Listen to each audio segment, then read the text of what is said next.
Mali, c'était pas possible, en tout cas, l'accord, même à l'intérieur de la junte, c'était que les responsables de cette junte-là ne pouvaient pas prétendre aller à des élections. Mais comme dans tous les coups d'État, on accède au pouvoir par les armes, après on troque le treillis par un grand boubou, par un costume, et voilà, et on va à des élections. En ayant plus de chances que les autres, après avoir resté donc 3 ans au pouvoir. Moi, par là, maintenant, on souhaite quand même bon vent au nouveau Premier ministre, le général Abdoulaye Maïga. Mais je rappelle, et je vais continuer à le dire, que très sincèrement, la solution, ce n'est pas le coup d'État.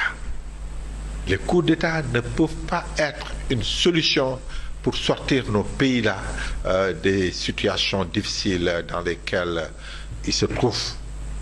Je trouve qu'on doit continuer à réfléchir, à se battre.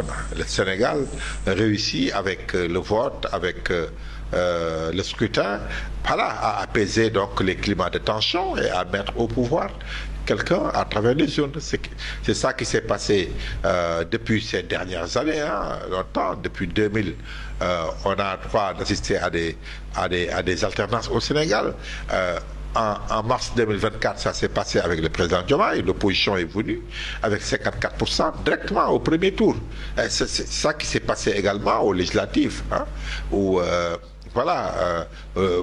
l'ancienne opposition devenue le parti au pouvoir, PASTEF, a pu gagner donc beaucoup de députés, 130 députés, et dans le calme. Donc je crois que pour nous, c'est la solution. Ceux qui pensent que l'armée peut être une solution pour régler des crises, non, je crois qu'ils se trompent. Et il est temps, avec ce qu'on a vu, ce qu'on est en train de voir au Mali, ce qu'on voit en Guinée, au Niger, au Burkina, mais non, on se rend compte que ce n'est pas la solution.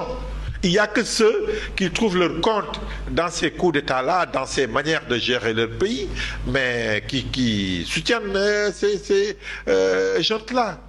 Mais très sincèrement, à chaque fois, au bout de quelques années, de quelques mois, les populations se rendent compte, même ceux qui avaient soutenu ces gens-là, se rendent compte que ce n'est pas malheureusement la solution. Il faut passer à autre chose. Et vous voyez, en Guinée, alors, ça donne lieu à des crises, même pour aller à des élections transparentes. Donc je crois que il est temps que les gens aussi, quand il y a un coup d'État, qui ne se mettent pas à manifester leur choix, non.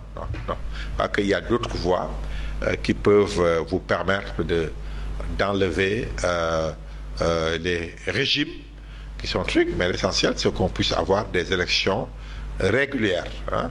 Ce n'est pas la totale solution, ça ne règle pas tous les problèmes, mais au moins c'est un problème de régler si on parvient dans un pays à organiser des élections de manière régulière.